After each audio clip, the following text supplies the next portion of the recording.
It's your Once Upon a Time wake-up call. Subscribe over at oncepodcast.com. Wow. What are you going to do with an episode called Wake Up Call? You're going to wake people up. That's what. Motivational speech, man. And here we go with the podcast.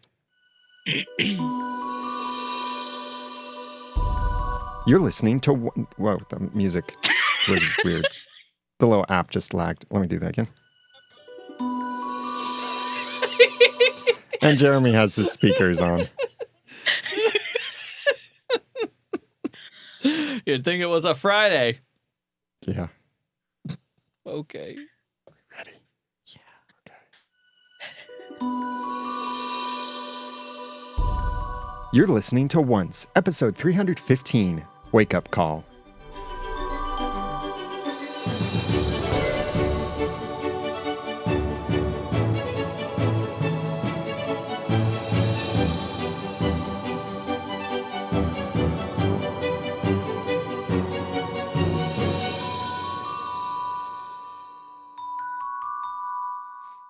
Welcome back to another episode of Once, the unofficial podcast for ABC's TV show Once Upon a Time. I'm Daniel J. Lewis. I'm Jeremy Laughlin. I'm Erin. And we're ready to discuss Wake Up Call, which I would say maybe the best acted episode of the entire series. No. Well, hold on there. Absolutely not. Don't raise it too high. It's going to fall. Well, acted, not necessarily written, although the dialogue was very good, I think. You got something, I already know from comments behind the scenes that you got something out of this episode I didn't. I know that already, which is fine. There is something that's extremely profound, and maybe some of our listeners have been yelling it at their podcast listening devices previously. But I'll bring it out in this episode in a little bit. That'll just be like, smack your head like, duh, why didn't we think about that? If I wanted to yell at you and Erin, which I don't, as I was absent from last week's podcast and I listened to it, some of it just getting through today, there was something really funny at the end of last week's discussion. And that was, Erin, you asked, have we ever seen two sisters who don't like each other? Oh, yeah. And I was waiting for that to be a joke. Because I was thinking, just got it. Like Regina and Selena. I just got it. Yeah, that's right. That sisterly fight that went on for way too long. Yeah. And yeah, there might have even been others, but I was like, isn't that a recurring theme actually in the show? It was an unsupervised podcast episode. Oh, thank you. I was also going to say that because I'm listening along, and next thing I know, you're calling our supporters, our heroes. What did you call them?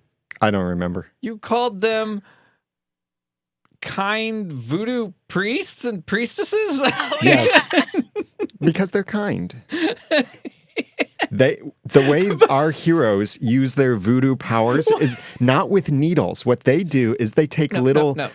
Just listen here. They take little dollar bills and they stick them in the pockets of the voodoo dolls. And that then comes into our pockets for the podcast. That's why they are kind voodoo priestess. Priestess and priestesses. Okay, but see, this is why you need... It turns out an unsupervised episode can be even with you present. You need to not call people voodoo priests and priestesses. Well, we'll see what we end up calling our heroes. Voodoo is not necessarily to be endorsed. It's not to be endorsed. Yeah. Please see your doctor before endorsing voodoo. Awkward. But back to my main point. The reason I was thinking this acting in this episode was so good is...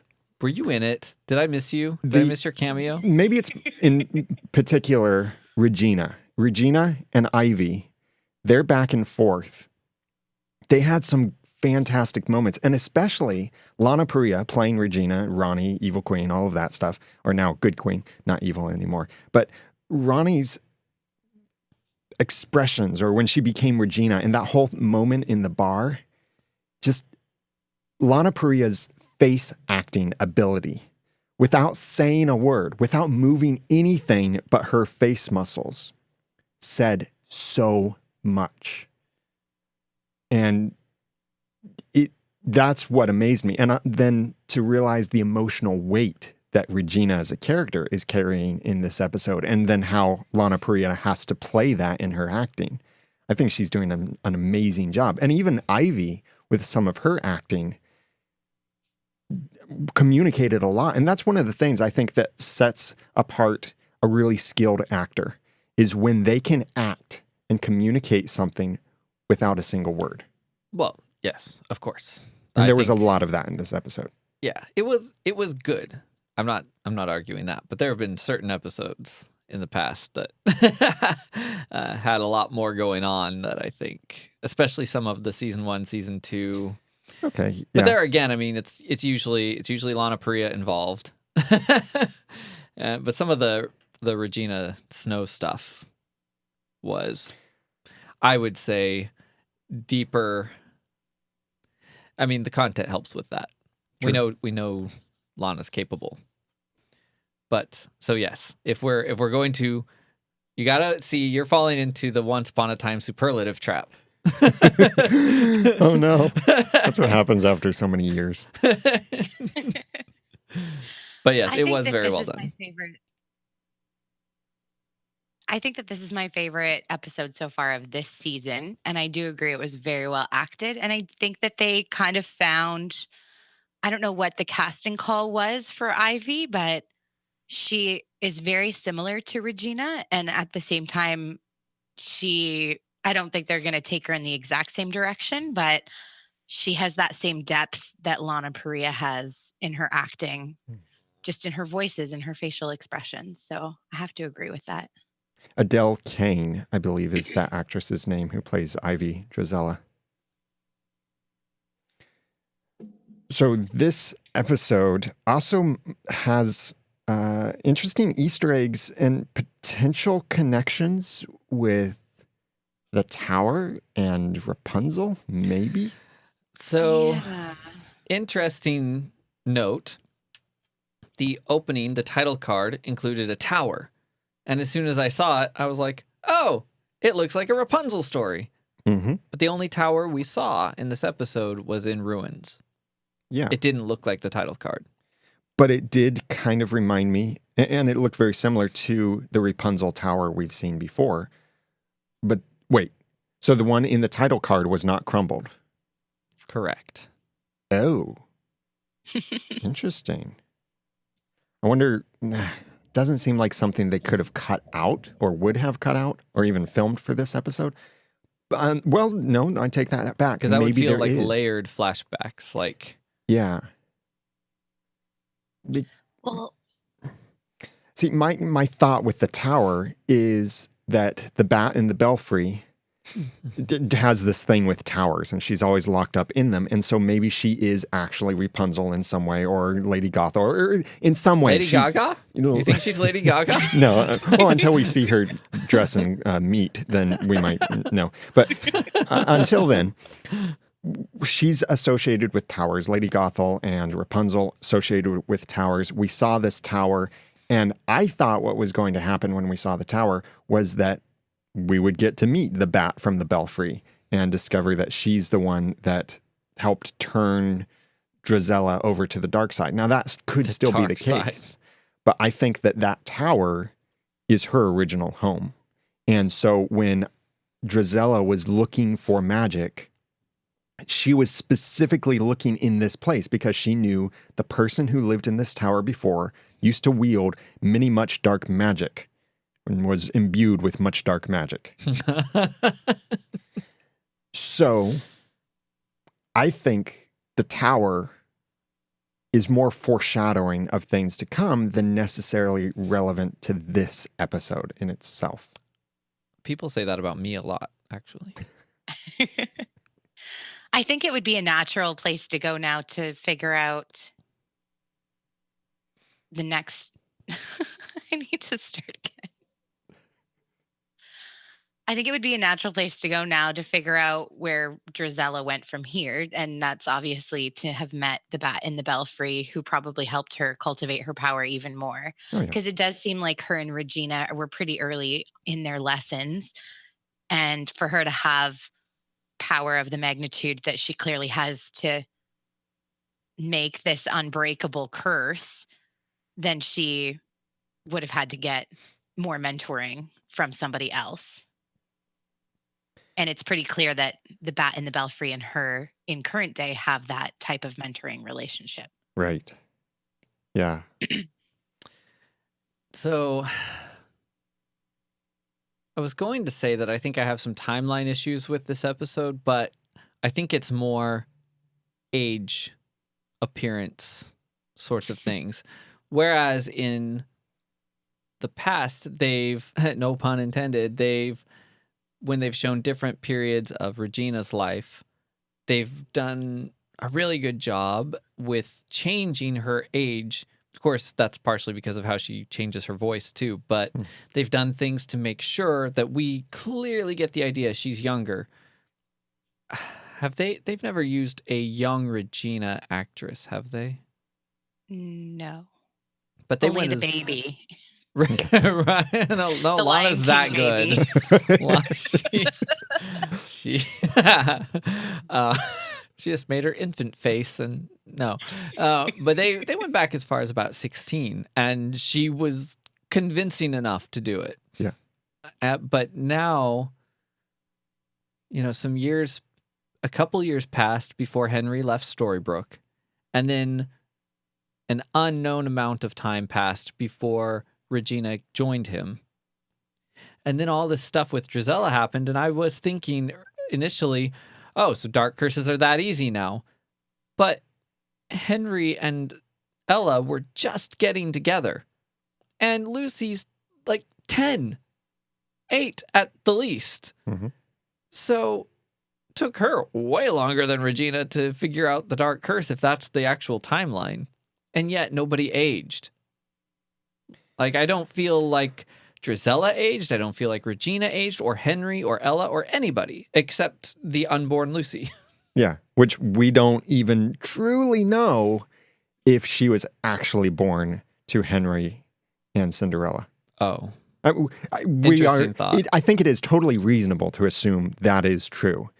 But the reason why I'm saying we don't really know is because we haven't actually seen that happen yet. True. It could be an interesting another realm adoption story. Yeah. Yeah. That's true. I hadn't thought about that.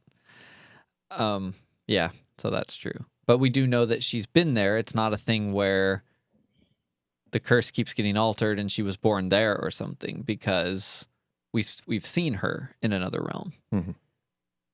Well, let's dig more into talking about Lucy, since we're more thematic with our new format with the podcast, which it seems you, our listener, are enjoying the new format. We're getting some great feedback too, both about the podcast and about the show. And it's nice that the forums on our website are getting active again with theories, and the tweets and dialogue is starting back up. So it's fun to have new stuff to theorize about, completely new stuff. But going back to Lucy, so she's on this quest for the storybook, which then tells us that she hasn't had the storybook. I thought when she got this idea of, oh, I know how to wake up Regina and Henry, that she was just going to go grab the storybook, bring it back, and have them touch it, and it's going to wake them up. But the storybook isn't there. So I guess what she's had is a published copy of Henry's book. Right. Yes. Which, minor quibble, there was that super accurate picture of Emma in the book that was enough to sort of trigger some memories for some sort of Killian. But apparently there are no other illustrations in the entire book, because even Lucy didn't know that Ronnie was Regina. True.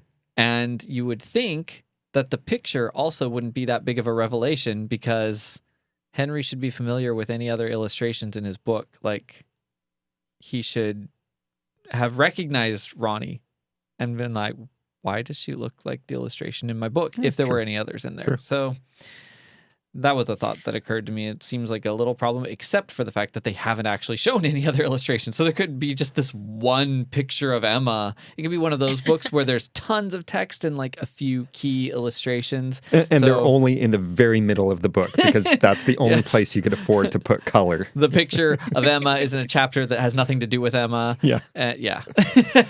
Oh, Yes. childhood gripes with books. Childhood world problems. Yeah. So then like there are Maybe 5 only- illustrations and one is the clock tower and one is Emma and one's like the well with magic billowing out of it and one's the dagger. Yeah. And then I don't know why I'm coming up with all the illustrations for the book. So you can make up the Maybe 5th one yourself. Maybe some kind of failsafe in the curse made it so that only uncursed people appeared in the book. So Emma's in there because she's not part of this curse. Maybe Zelina's in there. Well, this book, as far as we know, Henry's new storybook, the one he wrote, is his story on. I don't think it's anything about the original Once Upon a Time storybook. I don't think it's any of those stories because, after all, this has adult Emma. It has Henry, the boy, getting 2 mothers to compensate for the fact that he didn't have a mother growing up. Well, okay, but it at least necessarily references the stories that were in his original book. Otherwise, it wouldn't be a very good story. Yeah, references. If it was just like, and Mary Margaret Blanchard was Snow White, and she did some stuff in the Enchanted Forest, but this is all about Storybrooke, so we're not going to talk about what they did, in the past. It's Is it written just by me? Strong Bad. Is it just me, or has this new curse kind of given them the exact same background they already have, just with like more modern labels to it? Well, So, like, Killian was actually shot and was Yes. actually saved. Regina or Ronnie actually tried to adopt a baby, but then just didn't get it. And then sorry, not it. And then Henry, basically has Emma's story, but he was actually born in prison. Mhm. yeah, it seems So more he's like not it. even creative. It seems more like it twisted their memories rather than erased them, and I don't know if that's some kind of limitation or what, because there were other things.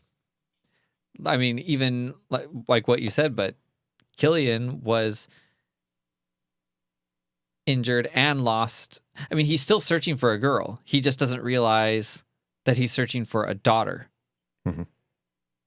So it's almost like their stories weren't changed as much as they were in Regina's Curse. It's kind of like the butterfly effect for each person, but in some cases, it's either what if a decision was different or what if one detail was different. Like with Hook, it's not a matter of a decision. It's a detail that this lost girl he's looking for is not his daughter, as it really is. Or in Henry's case, the reality, one detail of the reality, a decision was switched, that Emma had him in prison and then he therefore grew up in the foster system. But it sort of seems almost like, I want to say it feels like a limitation, like a somewhat weaker curse. Because why let Killian remember Emma at all? But the memory's there, just the wrong setting and the wrong circumstances. Well, some things are bleeding through. Yeah. Well, remember, the whole forgetting part of everything was always an add-on to the curses. Zelina added it on to the curse that Snow was casting with the half heart, or with Charming's heart, when then Snow and Charming shared a heart. Zelina flew in with her little broomstick. Yeah, remember, this is all literal. I'm describing here, literal on the show. But she flew in. She then dropped in the forgetting potion into the dark curse. And also, Regina manufactured aspects of the forgetting potion, or the forgetting aspect. So the forgetting thing is not part of the curse. I mean, even like when at the end of, or halfway through season 3, when Regina transformed Peter Pan's curse, it took all of them, that dark curse then took everyone back to the Enchanted Forest, and they all kept their memories completely intact. So the forgetting thing is an optional add-on. It's the upsell Well, that's to the dark handy. curse. Yeah, that's handy. I Just wonder a little tick too. box. I wonder if Drizella had to buy her dark curse used. She clearly added some embellishments to it, like we learned today. Yeah. I hope that story develops really well because it's one of those things where they built up the mythology of the dark curse so much that there shouldn't be another one. It was bad enough they cast it multiple times. Yeah. There shouldn't be another one. And I still wish my original theory, as long as we're talking about the dark except curse. It's a different realm. Well, not my original theory. I still wish when we were in the Underworld season. Well, we weren't there. I still wish my theory back then was that the dark curse was actually Hades' creation. And it was some way that he was going to bring everyone from the world to the underworld.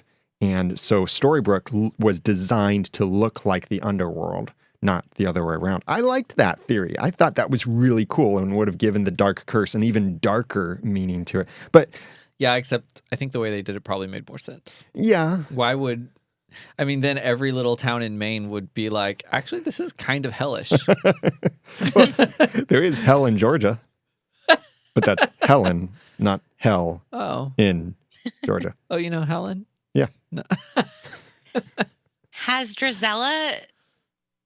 Ivy ever referred to this current curse as the dark curse? Because it seems to me like it might just be a whole different curse that she derived inspiration from Regina to make. And she probably made it with the bat and the belfry, who seems to be like equally as powerful as at least Regina, if not Rumpelstiltskin. Maybe it's the brown and withered curse, like all their plants that they seem to love.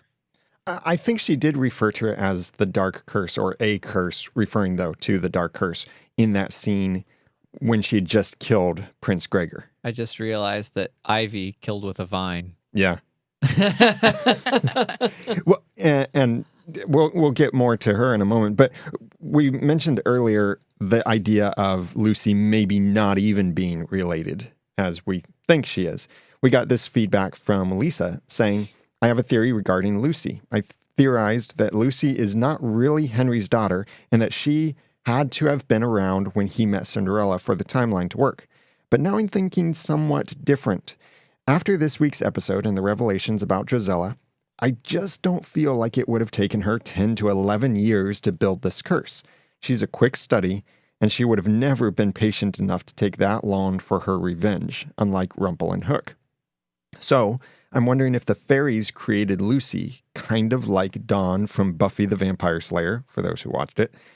I'm wondering if she was implanted into Henry's memories in the Enchanted Forest 2.0 as a way to help him get back to Jacinda during the curse. If we look at what Lucy has been saying to Henry, all she had said is that Henry and Jacinda are her parents and that they are cursed fairy tale characters, but she doesn't seem to know anything about her past before the curse. The only people she recognizes from the curse are her parents. She had no idea who Ronnie was. You'd think she would know her grandmother if Regina was living with them or even came to visit once in a while, but she doesn't. She only knows her parents. So I don't think she is real in the traditional sense. I think she was conjured up by the fairies to help Henry and Jacinda find their way back to each other in the curse. Interesting theory. I like that theory, except that I think Lucy is also cursed right now, which is why she doesn't know anybody other than her parents. She just and that's believes. just because she's believed that.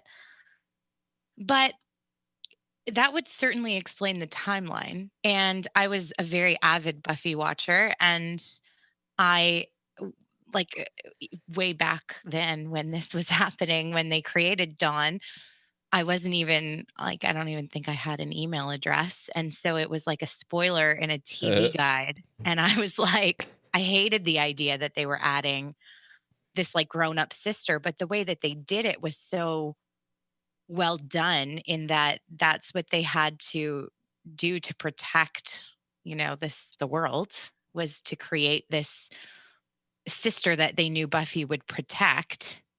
And so she was like actually air quote the key to saving the world, which that could actually work for Lucy. And the fairies would definitely be this fictional TV show's version of how that was done in Buffy. Well, there's a simpler explanation. Yes. Maybe Grandpa Rumple suggested a nice little honeymoon cottage at the edge of realms. Oh, that's true. True. Go have a 10-year honeymoon. Here's a little enchantment so you won't age while you're there, and come back. That could totally be true. But then Lucy would have aged. Sure. Yeah. Why not? So she would But have then aged what the were 10 they- years. Yeah. What were they running? What were they running from in, I want to say the pilot, but really like the flashback in the finale of last season? He just said they found us, I think. But Yeah. who's they? And where are I they was looking for hoping it them? was ogres. Or what else did I say that I hoped it was? I think maybe you said dragons. Yes, I did say dragons. I wanted dragons to be a thing because there were so many loose ends related to dragons. And no. Nope. I feel like that scene to me is the parts of the pilot that we can't, like the original pilot. Yeah. See, this is why spin-offs get confusing. I feel like that scene is like the pilot where it's like we really want it to be true, and we really want it to make sense with the series, but it doesn't. Because the pilot was, filmed a year before they started filming the actual show, and it was just like how they were trying to get the network to pick them up. Yeah. Versus like they already knew they had a season. Why would they not have that make sense with what they were planning? Right. But what we saw in the finale episode of season 6, and all of that stuff with, they're coming after us. You need to take the storybook. Henry giving the storybook to Lucy and saying, you need to take this and make sure that you protect it because he said something about this is how we'll find each other. Everyone needs to know, something like that. Anyway, he gave her a mission. And there's still this big gap of time, which whether that's 10 actual years or it's 10 sped up years at the edge of realms, there is a lot that could happen between now and what we saw in the finale of season 6. What if the book that Lucy's been running around with is the book, but it's cursed? That would be very interesting. Because, yeah, Henry's an author, but that's a pretty big alteration to our world. Forget Hyperion Heights. To have him be a published author with a book that circulated beyond is a pretty big change. I mean, they've done it before, unfortunately, but with the author and his fame.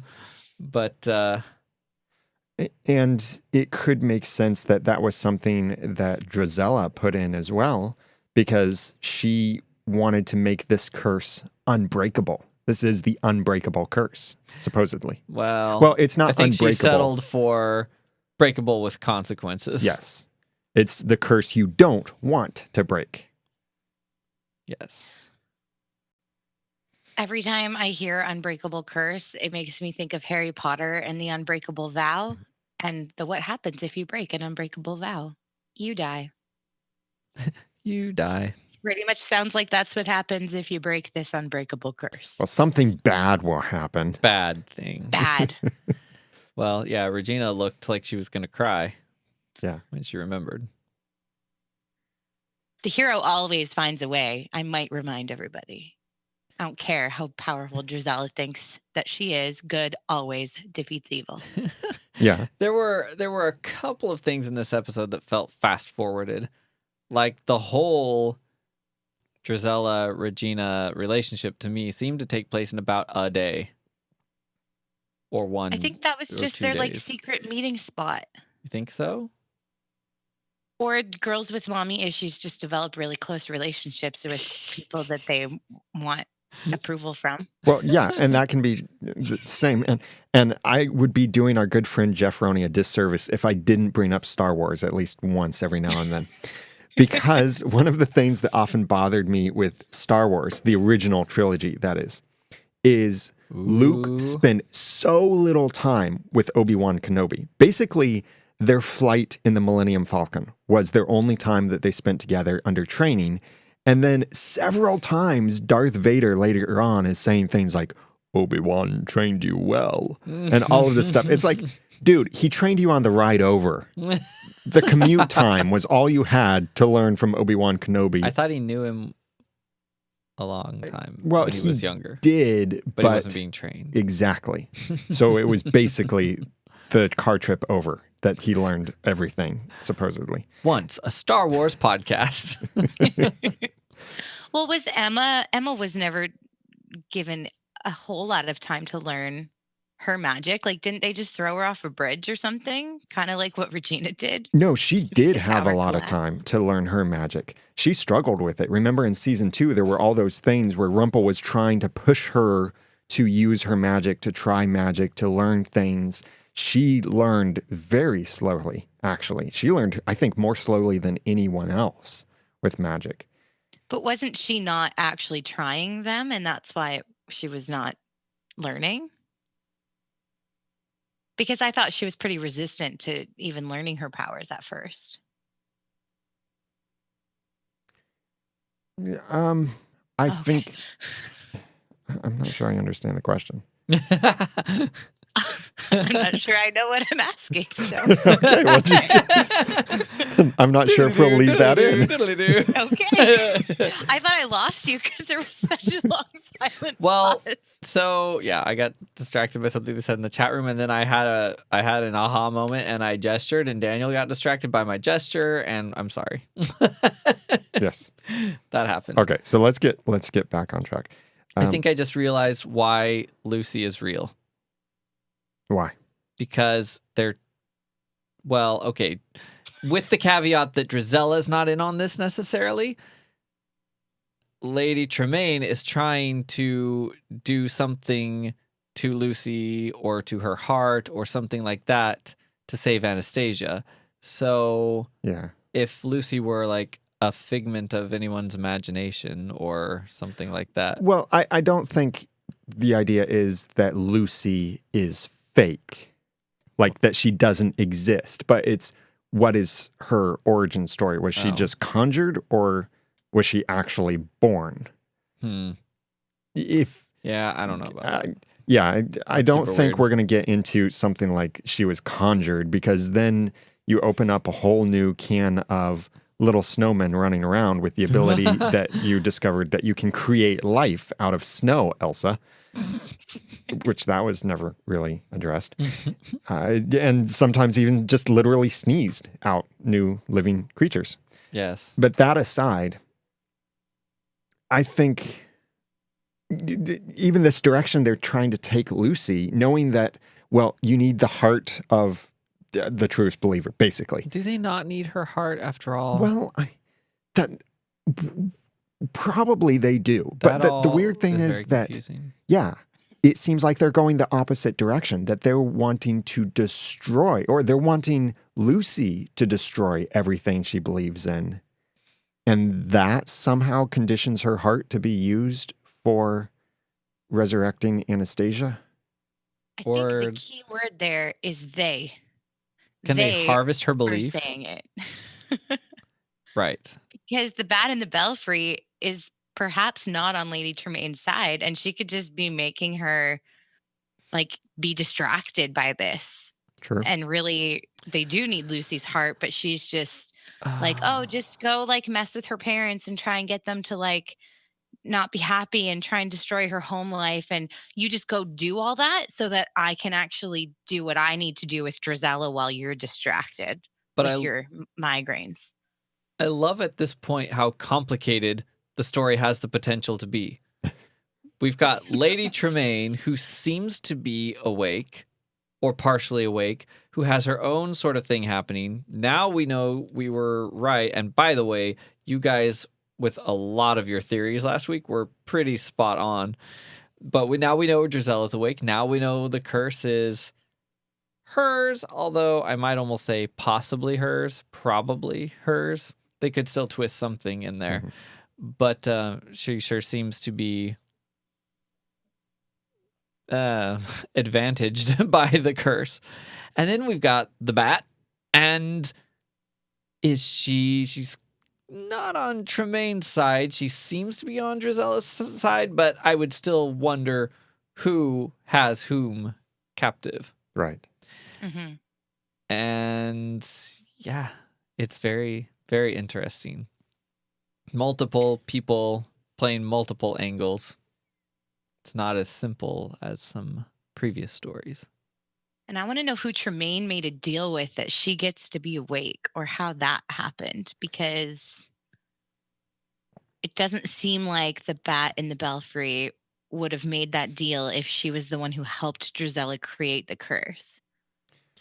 Well, it seems like this is all part of Drizella's plan, that she wants Lady Tremaine to think she is in power, because what Ivy has said that she wants to do is to plant that seed of pain and to make it grow and grow and grow. It starts with a little aspartame, and then before you know it, some vine is poking through your heart. So what's going to happen next week? Like, what's this suffering that she's foreshadowing going to be on Lady Tremaine or on Victoria Belfry? Well, what's interesting is it's possible the bat is actually manipulating everything. The same way Tremaine was letting Drizella think that she was sneaking around so that she would have belief in her heart, so that she could use her heart to bring Anastasia back.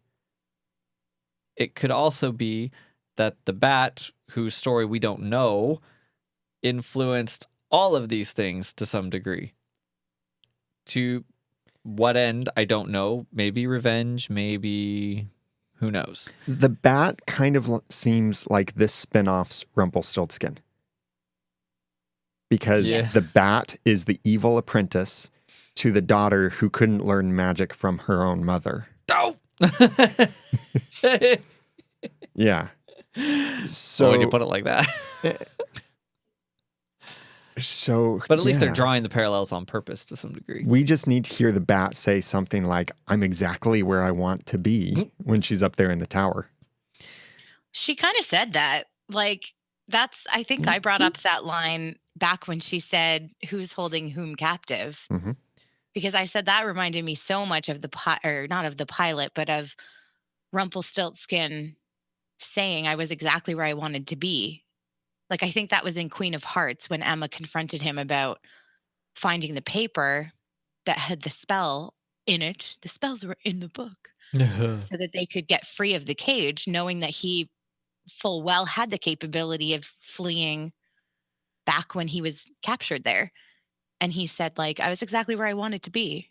He wanted to be in that prison. Mm-hmm. So where's the squid ink? That's the thing. Follow the squid ink. Stop. No squid ink. We got far, far from that. Speaking of Rumple, I like seeing Rumple in New Enchanted Forest, the matured, calmed down, satisfied. I mean, not completely satisfied, but he is not the conniving. We've almost always seen Rumple, Mr. Gold, and even Weaver in Hyperion Heights, conniving, plotting, scheming, manipulating. But in New Enchanted Forest, no, he is the old friend. He's the one who has lived a long, happy life with the woman he loved and a son he loved. He still made that entrance that was ominous, but he wasn't threatening after all. Yeah. Doesn't everyone? Doesn't everyone wish they had a mother like Regina? He's like, no, really. She's great. I wish she was my mom. Regina, would you adopt me? Yeah, he did not escape the mommy issues, if anyone didn't. Wow, everybody on this show, really. Yeah, I was particularly happy about those scenes because they reminded us, no, you didn't imagine last week or the week before. He really has changed. Mm-hmm. So don't worry too much about what you see in Weaver, because I'm thinking Weaver's not really fully awake. I think he's gotten a glimpse of the truth, but maybe just enough to remember the Dark One-ness or the invincibility. He knows there's something up, but he's acting like a Hyperion Heights version of Mr. Gold. He's not acting reformed or redeemed or developed or anything. He seems like he's Although, making deals. And of course, there again, if there really, to go back to the original thought, if there really has been like a 10-year gap between the flashbacks and when the curse was cast, we don't know what happened to him. But if they flip-flop him again I don't and think they make will. him, I don't you're out. think they will. Oh, but how many times have I said that? No. And I He think, go ahead, Aaron. he did refer to Regina. It was like kind of an eerie little one-liner where he said, "What are old friends for?" when they were having a drink at the bar Right. I half when he expect her brought to the be like, file. are we old friends? Yeah. Well, and he wants this favor from her. Remember back in season 1 when Emma would owe Rumple a favor? We thought, oh, maybe Rumple wants Emma to stab him with the dagger and relieve him from the dark oneness.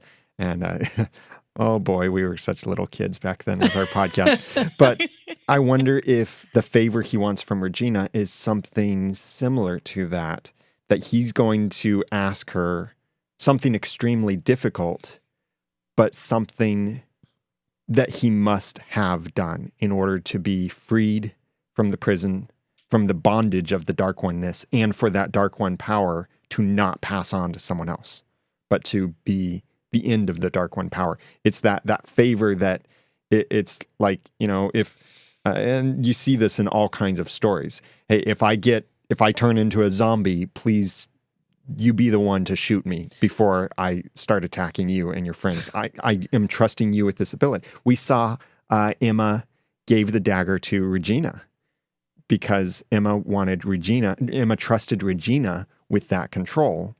We've seen that kind of favor in all kinds of stories. But why is he acting so menacing? Maybe just to keep up his appearance, if that's Yeah. what he's always like as Weaver. He seems more than Weaver. Well, whatever he is, Rumple is extremely intelligent. So he would be good at keeping up the charade, at doing whatever it takes to make everyone think everything is normal. Yeah. But then again, there is that thing that you guys mentioned, that what happened during these supposed 10 years, if there were really 10 years, maybe all during that time, Victoria kept him in a dungeon again and tortured him in some way or something like that. Yeah. So maybe there is a little bit of some bitterness or anger after all of that.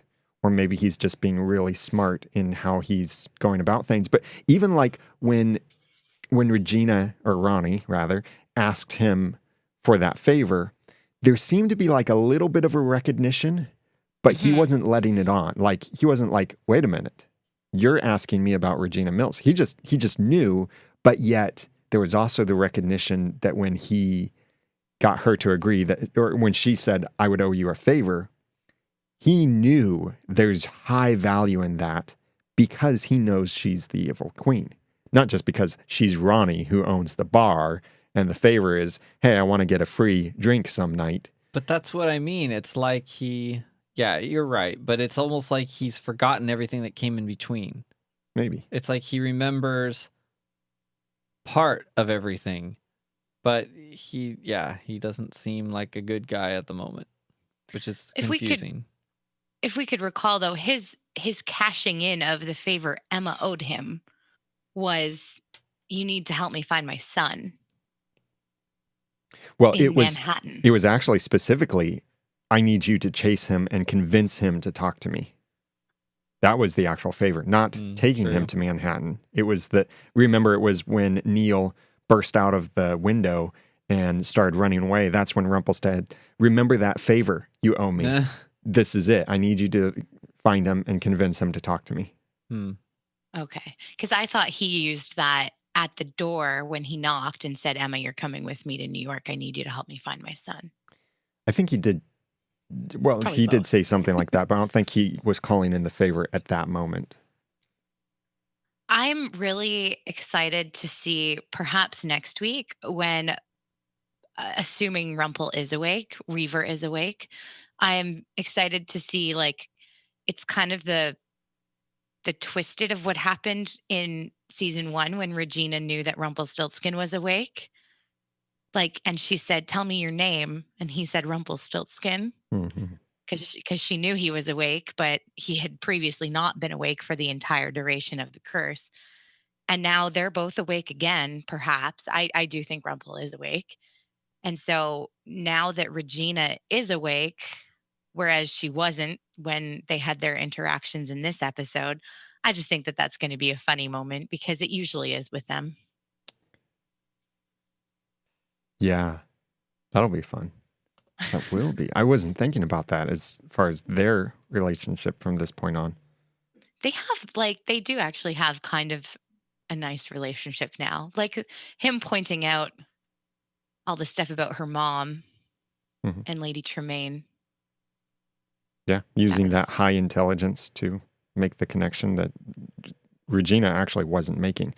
And hey, Yeah. speaking of connection, I want to get to this face slapping, face palm connection that I realized in this episode. Now, so Hook and Alice, I am absolutely convinced Alice is the girl, is Hook's daughter that he's looking for. Because again, in this episode, they were playing chess together.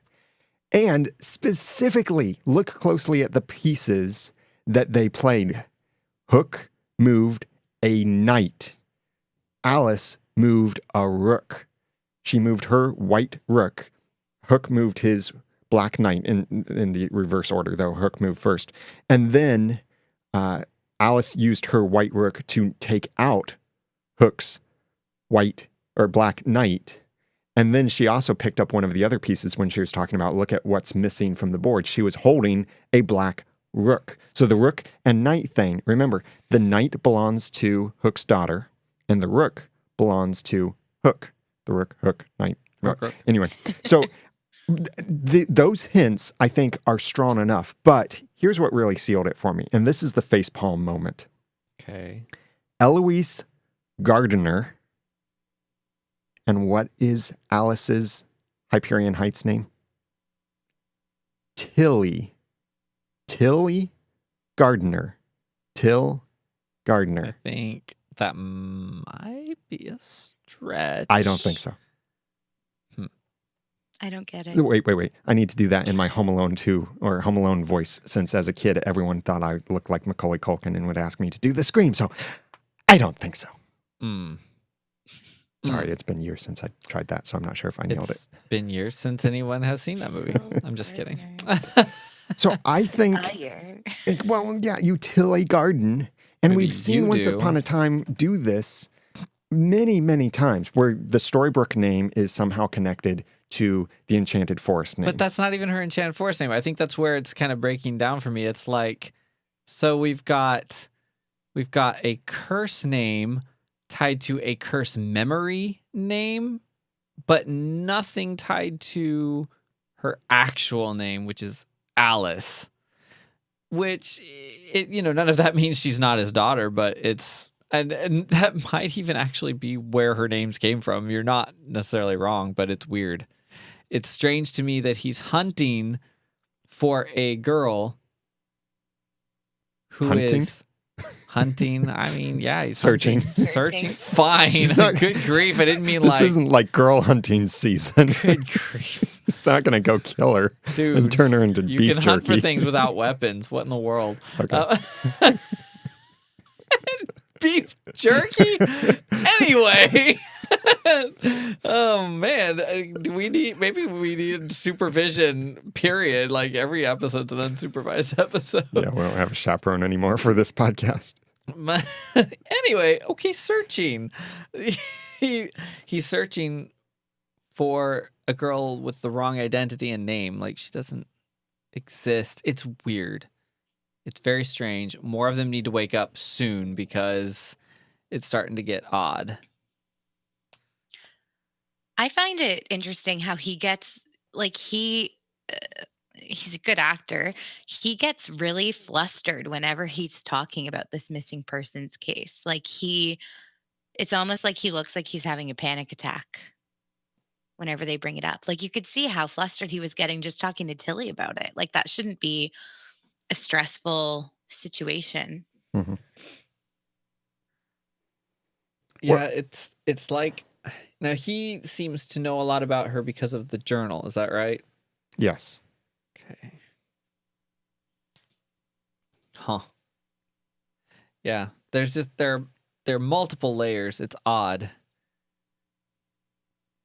I would say the description he gave of her, liked art, hated school, a bit of an amateur poet, and fearless. You could so be describing Alice from Alice in Wonderland, like the original character, Mhm. in all of those descriptions. I think she ran away from her lesson or fell asleep during her lesson or something, and that's when she fell down the rabbit hole. And it's a very artistic and very poetic thing, and she was very fearless. So I'm pretty convinced that they're the same person. Here's another possible connection, although I'll have to say that this isn't maybe quite as strong. This is more a connection with Hook and the symbol. Opera 13 sent this saying, I was on Pinterest today looking for a picture of a medieval compass for a project of mine Like you do. and was surprised to come across an image that looks surprisingly like the symbol in the missing girl's diary. If you search for Vegvisar Viking compass, you'll come up with some very similar images. We'll have a couple of them in the show notes at oncepodcast.com/315. Opera 13 continues by saying, I did a quick search for info on the image and found the following. The Vigvisar, Icelandic Excuse me. pronunciation. It's okay. She has a pronunciation guide in here. Vegvisir, Vegvisir, whatever, means that which shows the way. It's a symbol found only in one modern Icelandic collection of spells, the so-called Hold manuscript. That book has nothing more than this one sentence to say about the sign. If this sign is carried, one will never lose one's way in storms or bad weather, even when the way is not known. And we've got the link to that on Norse dash. And we have the link for more information about that on Norse death. I can't speak. And we have more information about that from the link in the show notes or at norse-mythology.org. And Opera 13 continued, saying, it's not an exact match, but I'd say it's definitely related, and the meaning of the symbol certainly seems to fit with our missing captain's daughter, though not with what the bearded man told us about the rune warding off evil. So last week I had done a lot of research on this symbol because I had found it and I was surprised that I even found it when I searched for it. And the actual symbol I found was from that same Norse mythology, but it was literally what the bearded man in this series said. It was to ward off evil and that they used to draw it on their faces if they were going into battle as a way to protect themselves from anything that came in the battle. That must have looked real silly. Did they do one big one or did they just do a little one somewhere? I don't know. The thug, by the way, was named Sam or Chota. I think we should just call him the bearded guy, or just the beard. But he's dead now, presumably dead. What? Yeah. Did you not see? Jeremy missed that scene. Forgive me. I don't remember anything if I don't watch the episode twice. Sorry, he was just sleeping, actually. Well, wait. Yeah. Okay, yeah. When Hook because that broke was into super house, unclear. Because it was like, ooh, this is grisly. Wait, is he? I mean, did he just drink a lot? Like, what's going on in this? Yeah, there were a lot of interesting things in that room. There was an open prescription bottle lying down on the seat cushion or the ottoman, and that could have been maybe like a supposed overdose. Something about the way that scene went down, I just forgot it both times that I saw it. There were also very large canisters in there, like the kind of canisters you might think you would find in a bomb maker's house. Oh. Okay, now you're just going off the rails. Yeah. It was just kind of weird. Like, made him seem either like a druggie of some sort or doing something not necessarily good. And the fact that he was in this he's house, a criminal. this whole house looked like it had been abandoned. It was boarded up.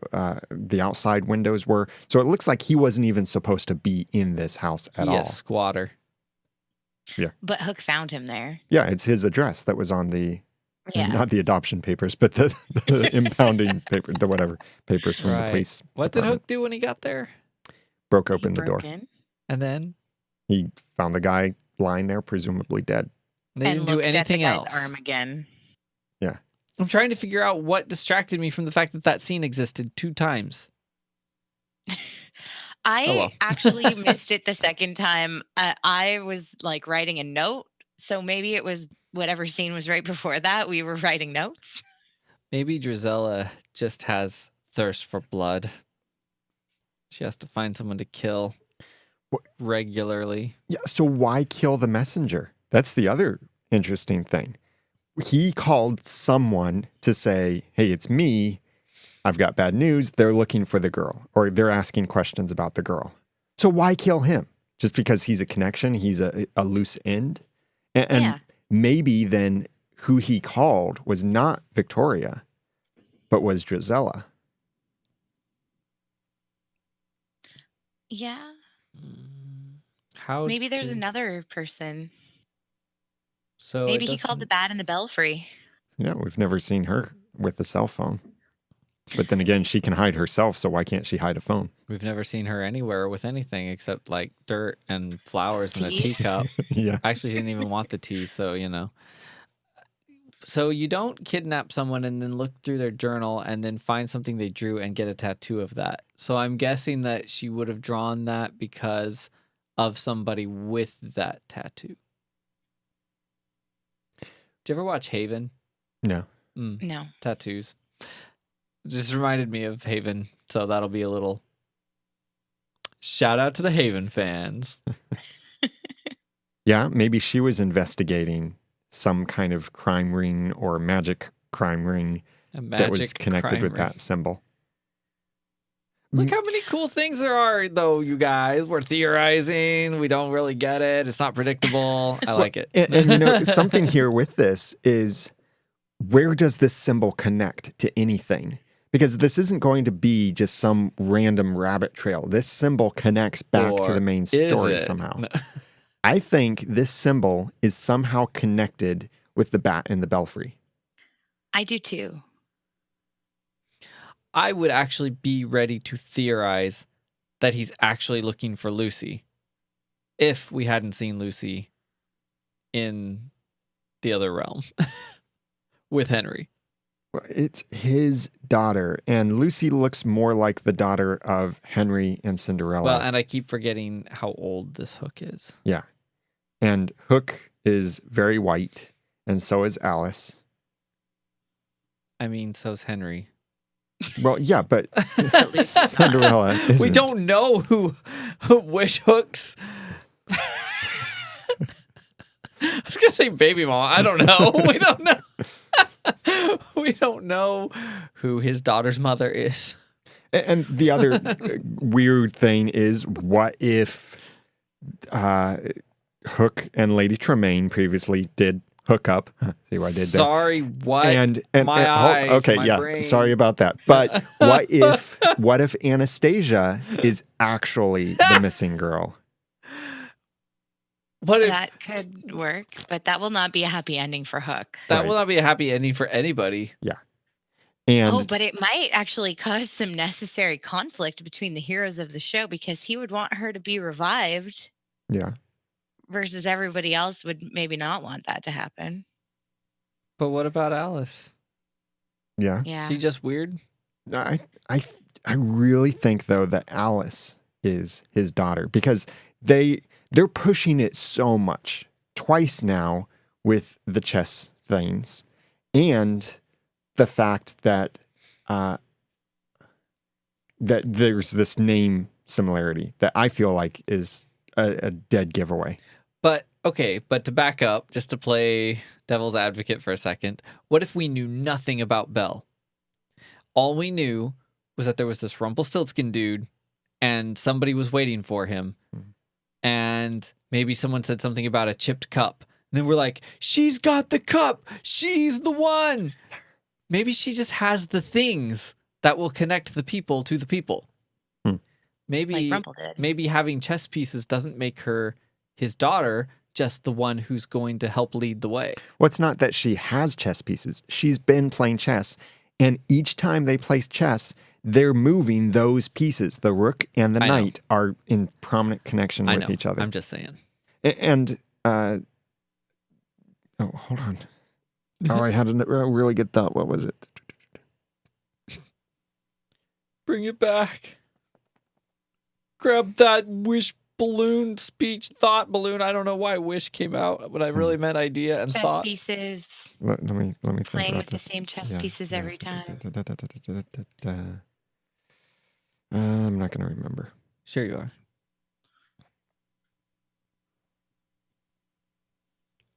Was it when I said devil's advocate?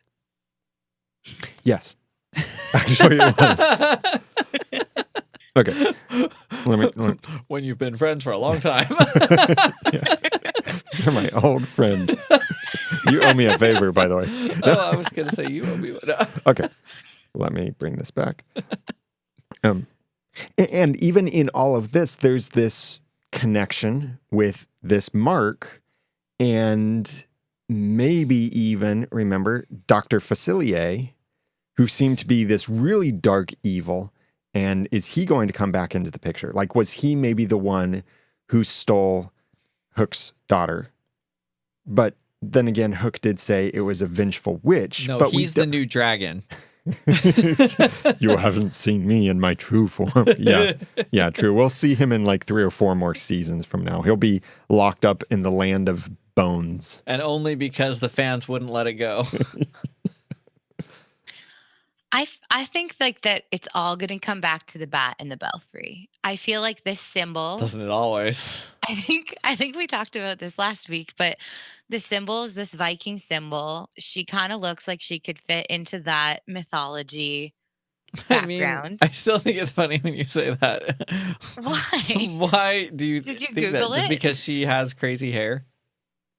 I don't know. Just Google it. I think that she looks similar. Google to the Vikings. people. She's a Viking Rapunzel, maybe. And I think that she's also the guardian. Like, I think that she's like, you know how all roads led to Rumple always? Yeah. You said it yourself. She's the new Rumple. Mm-hmm. And so I just feel like it's all of it. But I don't know why it's taking me so long, because you guys seem perfectly convinced that she's this evil person. Oh, not necessarily. I still don't think that she's convinced us she's super evil yet. So whether Eloise Gardner and that other guy had that symbol to protect themselves from her, or whether she like is like the leader of that club and they're actually protecting themselves from actual darkness, I don't know. That part's a little bit haven't like locked and loaded the theory yet. I just think that it's all going to come back to her. Well, And I still think what I shared last week about that symbol and this mythology having to do with like changing a little part of your destiny is pretty significant with what Rumpelstiltskin is trying to do. And one other crazy connection, which I don't know if we've theorized this, but what if Alice is Hook's daughter and the mother is the bat in the belfry? Well, So the bats, maybe the bat was misunderstood. Maybe like the vengeful witch thing was just a big misunderstanding, lost in translation sort of thing. Yeah. But what if she is going along with all of this just because she wants to be reunited with her daughter? Could be. See, and that's where I She think seems I really get the funny, idea yeah. of evil. Is it seems like she's managing to outsmart and manipulate 2 very evil people. Usually the people who are doing that have at least some badness quotient that's pretty high. I want to see the bat and the belfry and Rumple talk to each other. I think that would start to get a little over the top. There'd be so much double meaning and so many shady looks. I'm not even sure we could handle a scene like that. It would be so creepy and hard to understand. I'm not even sure they'd see each other. They'd just be shifting. The dialogue is starting to form in my brain. I think that if you look back on all of the strings that Rumpel pulled that seemed evil at the time, or at least we assumed were for some evil purpose, they actually weren't. Like, he was just trying to find his kid, which is perhaps the only goodness that was left in him, is his love for his child when the Yeah. Dark One took over. So if they're truly mirroring this spin-off after that, she is probably trying to find her kid, Gonna because say, now that you say that, I that's don't just want what that to happened. be it. But Like, she doesn't. I would not be surprised if she's just been alone her whole life. She doesn't seem like somebody who would take a partner, and like, she just seems like one of those, like, menacing, she's a dark. confirmed bachelorette, you know what I I mean? don't know. Well, so we thought that about the Dark Fairy too. We thought that maybe like she was always dark and menacing and evil and all of this stuff, and that Malcolm fell in love with the Dark Fairy and that whole thing. But no, it turned out, no, she was just a mother wanting so desperately to protect her son and did something bad in attempts to do that. Maybe it's Yeah. the same thing with the bat. So let's not do the same thing again, please, please, please. Well, The but manipulator evil isn't behind the curse born. caster is searching for a child. No, not again. Evil isn't born, it's made, right? Yeah. Sure. And speaking of I just asked Drizella. being made, our heroes are not born. They're made. And they make themselves. They are the self-made heroes, and they do a fantastic If you say job voodoo, of it. No, I'll let you do voodoo. No, No. that doesn't work. nope. Special thanks to our heroes for this episode: Lisa Slack, Lisa R., Marianne Lavati, and our 21 heroes on Patreon. We really appreciate your support. You are the ones who protect us from the dark evils and dark forces. We could tattoo your names on our arms. You're and the write, bats in our belfry. yes, you are the growing vine in the pot. You run You're the vine that strikes through our hearts. in love. In love. You are our amazing heroes. So thank you, Lisa, and Marianne, for your kind support for this episode and our other 21 heroes on Patreon. Hey, that whole thing about the bloopers, I've actually started making some progress on finally getting the bloopers out to our heroes. Yay. And boy, we've got a lot of bloopers over the past 40 episodes of our podcast. But it will be some greatness, and only our heroes get access to those bloopers. So if you want to be an amazing hero and support the podcast too, then think about, what is the podcast worth to you? We're not going to say you must give a certain amount or anything like that. If you want your name mentioned in an episode, for every $10 you give, you get a name mentioned in the episode. But to get access to the bloopers, you can give as little as $1 per month. And we would be grateful for every little bit of support, whatever it's worth to you. I mean, think about it like this. Do we make you laugh, or do we entertain you just as much as going to a movie theater would and seeing whatever is on the big screen? Do we provide that much value of entertainment to you? If so, consider giving us what you would give to see a movie, or what are we worth to you? So go over to oncepodcast.com/hero to check out your options over there for becoming one of our wonderful heroes. That's at oncepodcast.com/hero. And if you want to, by the way, just make a one-off donation instead of signing up for the monthly donations, the way that you could do that is you could sign up over on Patreon, because that's the main system we use. And you could donate for 1 month and then in your patronage after that. But we'd love it if you would continue supporting the podcast, because the expenses to run the podcast are ongoing. It's not just one lump sum. So thanks to Lisa, and Marianne for the wonderful support, and all of our heroes over on Patreon. That's at oncepodcast.com/hero. And thank you for your support. Thank you, and please be advised that the voodoo method that Daniel mentioned earlier is not a valid method of donation. Well, you could try it and see. If it works, we don't want your money. Let's just put it that way. Hey, That's creepy. I'm not sure I would say I wouldn't want it if it works. You heard it here, folks. Daniel would take money transferred by Voodoo transfer. I would rather not. I wonder if voodootransfer.com is available. This episode of the Ramen Noodle brought to you by... I'm afraid to even type that into my search bar. Yeah. Well, what's with the chimp and the bug? Could we get back to Once Upon a Time? yes. Let's get back to it. Ronnie, played by Lana Priya, again, fantastic acting skills, I think, on this. But one of the things I was really excited about, and you could probably guess, was mentioned both by name and, well, yeah, it was only by name. When they initially were looking through the mirror and looking at Lady Tremaine, I thought, oh, that's Cora. But then I realized, oh, no, that's Lady Tremaine. So Cora was mentioned, though. So that was exciting. Cora was mentioned, and I loved the context because there again, it gave some payoff to the longtime fans who know the whole history, and it showed the history between Regina and Rumpel and the whole, yeah, you do have a lot in common with Drizella, and would Cora not have known if you were doing this? Yeah. Good stuff. It was logical, too. I love that. I love logic based on previously written story.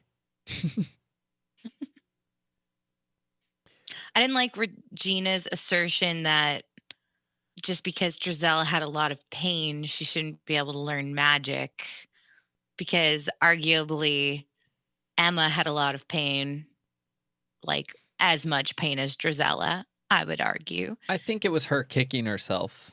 I don't think that was necessarily a definite statement that was meant to stand as correct. That's true. Except, I guess. I think partially what she meant also was that she rushed her into it in an effort to feel useful rather than learning more about her and the situation and whether that was a good idea. Let's just go see your mom and we'll talk this out, Drizella. Like, that seems like it might work. Yeah, that's what heroes do. They talk things through instead of battling them out and throwing rocks at each other or running a vine through each other's hearts. Oh. Right. I like how they asserted that Regina breaks hearts, but she actually just crushes them. Like that's any better. Oh. I would have liked, honestly, to see a little more time with Ronnie investigating, like maybe in multiple episodes, investigating and believing based on the facts rather than actually getting her memories back right away. It was kind of fun to see her comparing signatures and going, oh, wow, I think it might actually be true.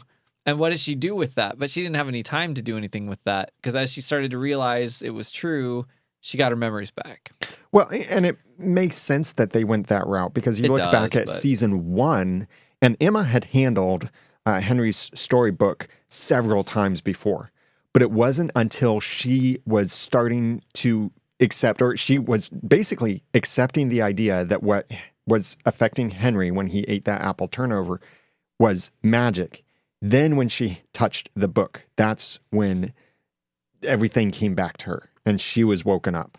So and she slammed Regina against a wall within 10 seconds. Yeah, great moment. It's true, isn't it?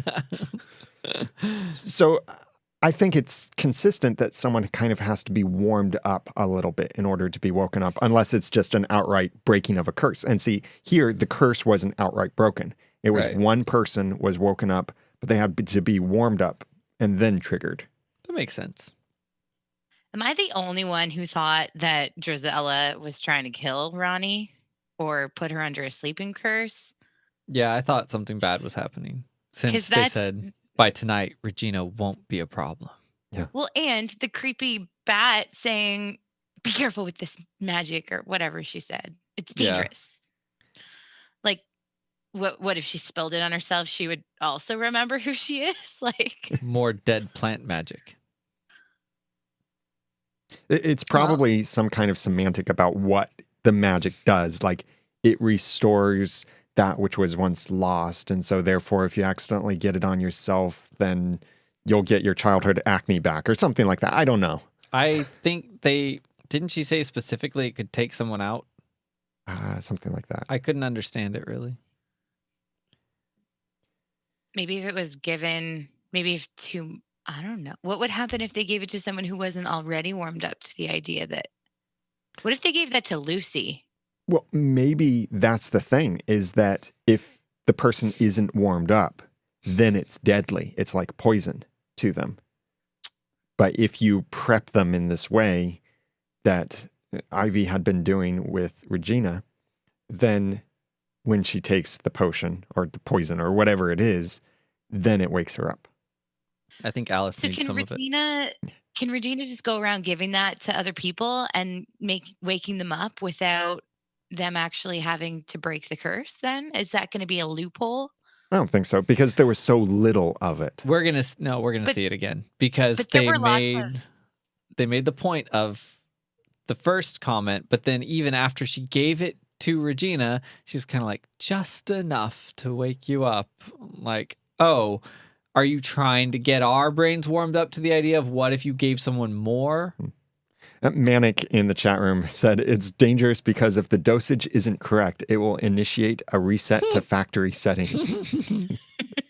So she'll Who think am she's I? the evil queen again? Oh, maybe that's Oh, what yeah. happened to Weaver. No. No. But they did grow like a whole big plant and they only took one little pointy thing off of it. So there's more where that came from. What if it's called squidweed? That would be Oh a my good gosh, name. that's what it is. That's what we're going to call it from now on. It's Squidweed. squidweed.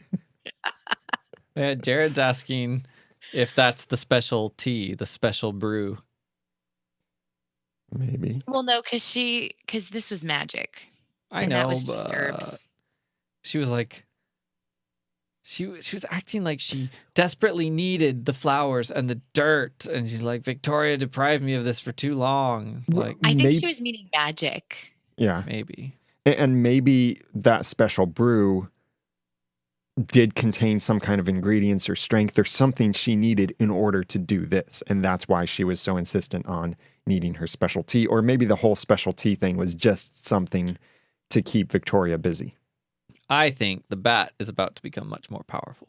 Yeah. I think she got what she wanted, pretended it wasn't very much, let Drizella take just a little bit, and she's got a whole lot of what she needs. Is she only chained up in there when Victoria comes to visit her? Oh, maybe. I think she was chained this time too. Yeah, maybe. I don't know really. We've never I seen don't her rem- unchained. I thought I've only seen her chained once, but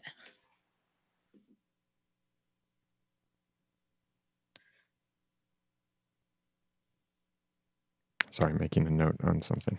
Doble. yeah, I was gonna let you know that note was in Slack before we ended. Note. No, it's Slack. Is it the same one as in the chat? There's a I slotin didn't see the Yes, chat. it is. Okay. Roughly. Okay, so anything else to say about? Oh, yeah. Regina. Cinderella. Rongina. So now that Ronnie is awake and she's Regina again, this creates an emotional burden. I don't think we've ever seen anything like this on the show before, because Regina is now fully awake and she sees her son and she so wants to, hug him, to be a mother to him again and all of that stuff. And she sees these people she knows, but she can't let on that she knows. Or she can't wake these people up. She's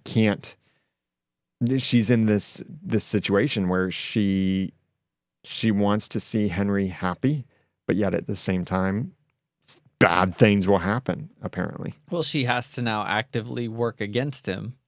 Mhm. presumably to save someone's life, if not his. And it was good writing that she didn't start that immediately. That she didn't just outright say, I've been thinking, and maybe you shouldn't hang out with her after all, because Right. after all, the blah, blah, blah reason. Right. Yes. I can see that line having come out in previous seasons. Yeah. That's funny. Now that you say that, I did expect that. Now that you bring it up, when he sat down, I expected them to go there right away or something, but nope. It was good. Who do you think she's going to go to for help on this? Rumple. You think Rumple? Because she doesn't know he's awake. She doesn't, but she knows him. Yeah. And yeah, she's Maybe- probably going to at least test him. Maybe she'll just go to him and say, Emma, Emma, Emma, Emma, Emma, Emma, Emma, Emma, Emma, Emma, Emma, Emma, Emma, Emma. Are you awake yet? That would be hilarious. This is your wake-up call. Emma! She's like, Yeah, she could drop a hint, but I was just wondering if she might go to Victoria. here's my other question. Is it like in other cases that we've seen where she still has all of Ronnie's memories as well? Yeah, I think so. So she's going to still know how to run a bar and how to lend tools to people / probably use them for stuff, and actually know how to be Ronnie convincingly, which is going to be a whole new layer that's fun. We're going to be watching Regina pretending to be Ronnie instead of Ronnie. Which, interesting side note, for this season, Lana Priya was instrumental in helping to set some of the tone for this season and Ronnie's character. Like, it wasn't only the writers, that Lana Priya then got to give some nice input. Yeah. And so it's fun to see her maybe getting to act the kind of character she would want to be. Back in New Enchanted Forest, there were some great moments between Regina and Henry when Henry said to her, "You were the first to love me. You were the only person who loved me for many years." Wonderful, wonderful moments and great dialogue. I liked the Tron lunchbox. That was cute. Have we ever seen that before? Yes. I was going to say, I think we have. Yeah. And by the way, this episode was written by... Oh, yeah.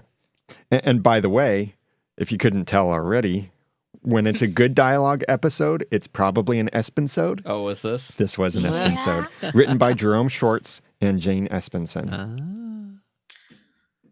Yep. I like it. It's good. So what is this bad thing that might happen? Like, is somebody gonna die? What did she say? Bad things to the people you love the most? Like, Yeah. what was the exact? I don't have the exact quotation, but it was something to that effect, that bad things would happen to the people she loves. Maybe their memories will disappear forever if the curse gets broken. That would be Just interesting. those people. Hmm. I don't know. I was thinking death because, she was pretty terrified when she remembered. Yeah.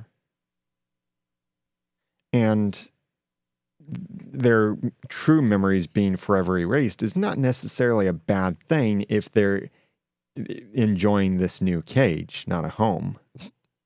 I mean, you know, they can have a happy ever after inside a cage. That doesn't apply in all areas of life, by the way. Why is it Henry? Sorry. Like, I just want to know why it has to be Henry and Cinderella's kiss that breaks the curse. Like, there's a lot of true loves there, I'm sure. Like, and I'm wondering if that's going to be how they get around it. Like, maybe the fail-safe for whatever was only put on Henry and Cinderella's true love's kiss, but really it's going to be like, Henry and Regina sharing a father. It's getting late, guys. Henry and Regina sharing a father-son You moment. said it again. A father, son. Because I'm thinking Henry's Lucy's father, and that would work too. Maybe it's going to be Henry and Regina sharing a mother-son moment, or Henry and Lucy sharing a father-daughter moment that is the true love. And maybe that's going to be a loophole. Well, now that you Because say it, it's sort of like, there's so many ways to look at it, because I think David and Snow kissed in Storybrooke and it didn't break the curse. Right. But it could be argued that because just like another time when their kiss didn't work, they didn't truly have their memory, so that the love they had or felt wasn't fully there, so it wasn't true love, so it didn't break.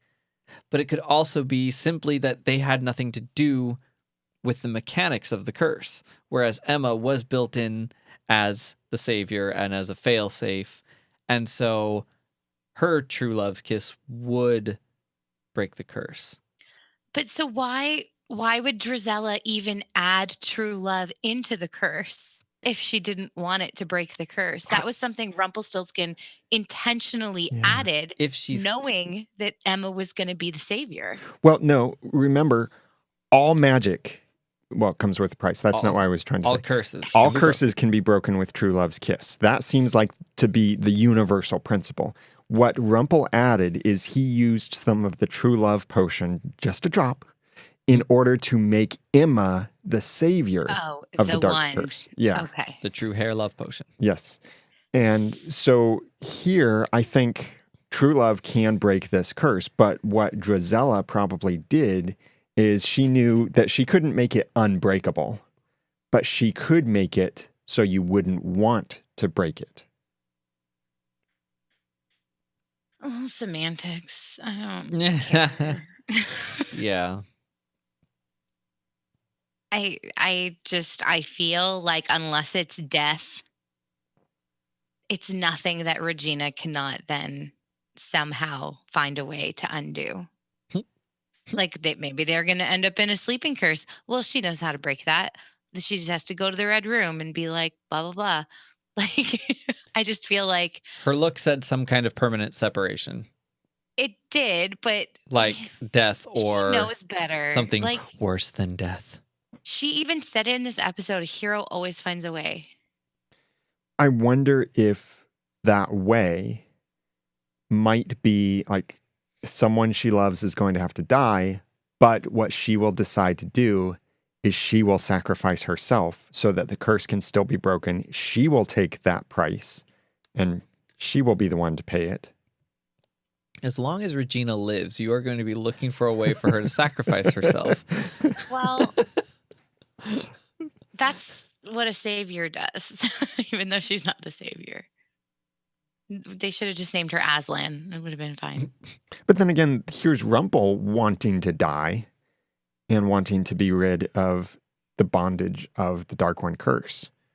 So it's like several characters may be offering to say, no, I will die. No, I will die. I will die for her. No, I will die for her. Yeah, Regina did not have a look that said someone has to die. Yeah. It was like someone Henry. specific. Something specifically very, very bad is going to happen. And it has to be Henry because that's the only one that she would have that look about. Yeah. Or something that would hurt him. Or it could be one of those really well orchestrated kinds of curses like the shared heart sleeping curse thing, where they couldn't both be awake at the same time. Yeah. And that was a Jane Espenson thing too, I think. Well, I guess we'll see. So Henry and Cinderella, in the meantime, are finally going out. But at the same time, Ronnie's going to be trying to manipulate the situation to make them not fall in love with each other. But they're going to fall in love because they've apparently been in love, maybe even married before, and maybe even Lucy is their actual daughter. So it's more just kind of waking up what's already inside them, bringing them back together again. I liked the torque wrench scene in the flashbacks. Yeah. And subtly handing it over so she could use that to fight because he's got the lunchbox. Yeah, and the That's mixed true tape. love right there. Yeah, and mixed tape too. Always, guys, so here are the things you've learned. Dance with your wife And bring a mixtape. And fight the bad guys with your soon-to-be wife. Yes. And use a Torx wrench. If you don't even need mom's fireballs to defeat the bad guys, you know it's true love. Oh, mixtapes. Well, how about mixtape? How about the mixed bag of Drizella and Ivy? That's not a very nice thing to call her. Oh, she is a mixed bag right now. A mixed bag of bones? Bringing it back to Mr. Dr. Vasilier. So, biggest complaint. This is here comes. They're gonna go vintage. So am I. Biggest complaint of the season so far, frankly, was also in this episode. Her killing to blacken her heart instantly, apparently, and with a visible change. She looked creepy. I'm sorry, but that they should have taken this season to be a moment to depart from the overly complicated semantics that they've created around things like that. You need to have some darkness in your heart if you will bring an innocent person to a place in order to murder them for your own gain. There was already darkness in her heart. You do not darken your heart by killing. It's there. If you would do it, it's dark. That's just a silly, not even fairy tale-esque mechanic. It's just like they decided this is how it is, and there it is, and it's weird. Mm-hmm. Yeah, very good point. I liked the way it was executed, but it's a stupid mechanic. She looked almost like she took a drink of something.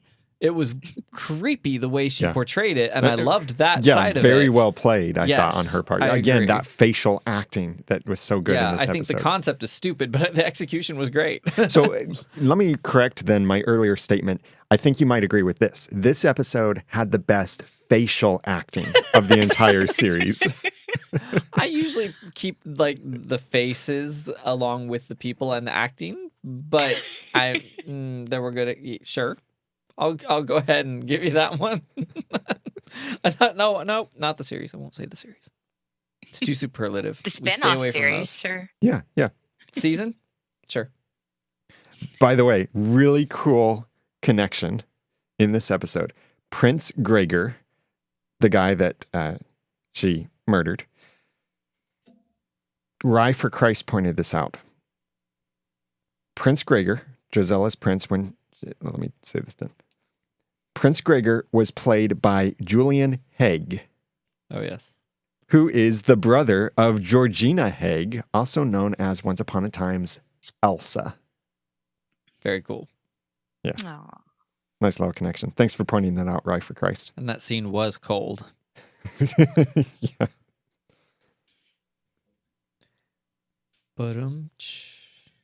So Drizella was actually born with magic, not allowed to cultivate it. So at some point, we're going to see an Obscurious come out and start ripping things apart, or maybe not. How does she even know that? Like Emma doesn't. Emma. Sorry, Does a vine cut your tongue? Emma didn't know that she had magic, even after the curse was broken and magic was brought to Storybook. Well, no, but Emma never, woke up in the night and went down to the ballroom with her sister and made an ice world to play on, and then accidentally hurt her sister with her magic and was told to wear gloves and conceal it, don't feel it. And Drizella said she was not allowed to cultivate. Not allowed. So it's not just like it cultivate. Was I get it. She's always had plant-based magic. Wink. So nice. We've had blood magic. Drizella's all about the plant world. I didn't think about that word. But I was more focusing on the not allowed. So she knew she had magic, but she wasn't allowed to do anything with it. So she was old enough to know. Remember that. It's not magic, it's fear. But, speaking of the cultivating and plant sort of thing, when she was there and she found that little chest outside of the tower, I kind of wonder, did she make that vine beast happen? Fine beast. Or did Like that by happen accident? naturally? Yeah. I mean, like, was that her magic? Did she cause it? Not like, did she just let loose this beast, but did she actually make it? Because the vine magic she used to kill Prince Gregor later seemed very similar. It looked like a nightmare that Super Mario would have. Dun-dun-dun-dun-dun. Except I suppose it wasn't the one shooting the fireballs this time. I do have to say I like Jeremy's connection to the Frozen storyline in that Drizella's magic could have been what killed Anastasia unintentionally, and that's why she was not allowed to use it anymore. And then what? They just Oh. made Cinderella think that she had something to do with it? Maybe she was like, maybe they're all playing together. And they push all the blame maybe over on Cinderella, and she believes that she's responsible for it. They had Cinderella mopping the floor, and she accidentally hit Drizella while she was doing a magic thing, and it killed Anastasia. Yeah. Something like that. That's why you don't keep a loaded Drizella in the house. Not with the kids. We need more Drizella control reform in this country.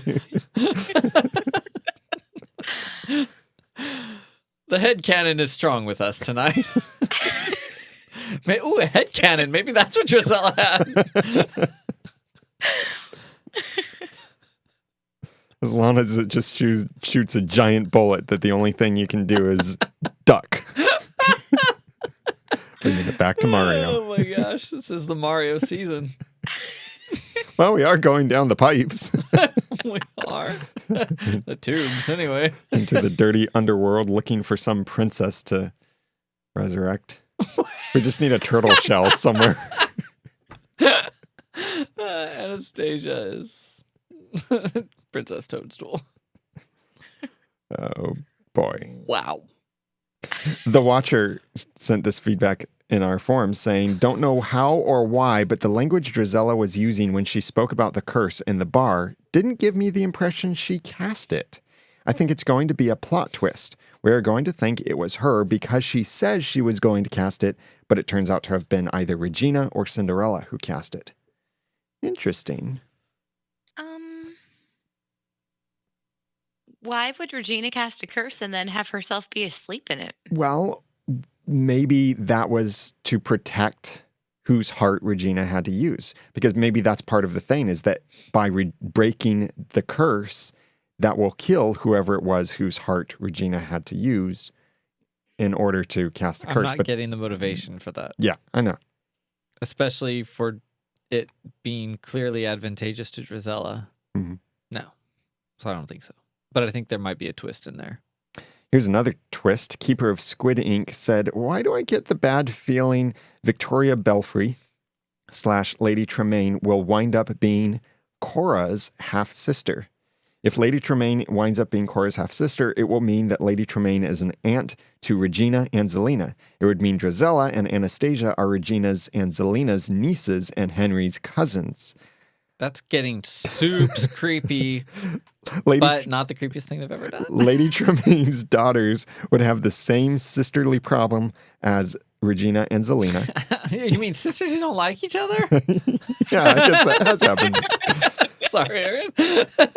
It would mean that Drizella, like Zelina, was born with magic. Therefore, it would be interesting to know if Anastasia was born with magic, or if she was born without magic with no ability, or if she learned it along the way Regina did.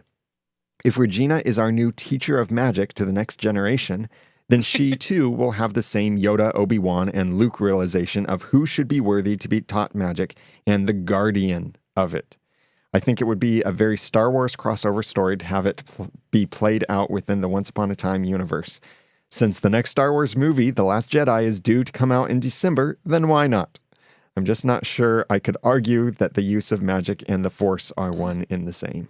Well, when Regina was training Drizella, that did seem very Star Wars-like, because when Yoda was training Luke, the one thing that was missing is that Regina wasn't standing on top of Drizella's feet as Drizella was standing on her head upside down. That would have been an amazing scene, though. Yeah. Difficult to pull off in a skirt. Oh my gosh. If there is a connection like that between Lady Tremaine and Cora, there would have to be some other time play things to explain it, because we have to remember that A, this is a different realm, and Mhm. B, which doesn't necessarily say that that can't be true, but Cora was also frozen in time for 28 years and didn't age and is still, I would say, older than Lady Tremaine is. I originally was trying to think of who Lady Tremaine could be connected to, and I was like, could she be Rumple's sister? Nope. Because everything used to always be Rumple Yeah. was related somehow, but I don't know. I would like to think that they don't have to relate it back anymore, because we're in like the spinoff now. Right. True. Yeah. What is the seed of pain that's been planted? Aspartame. Clearly. Yeah. For this once, Ivy did not put real sugar in Victoria's coffee. Okay, so that was the point. She wanted to create an opportunity to get the flowers. Yes. She was like, of course not. Wink. That you can't see because of the blindfold, because of your migraine. Yeah. Yeah. But that's not, I mean, so, okay. So that was part of what I was starting to get at earlier. The bat is helping, quote unquote, Victoria resurrect, not Drizella, resurrect Anastasia. Thank you.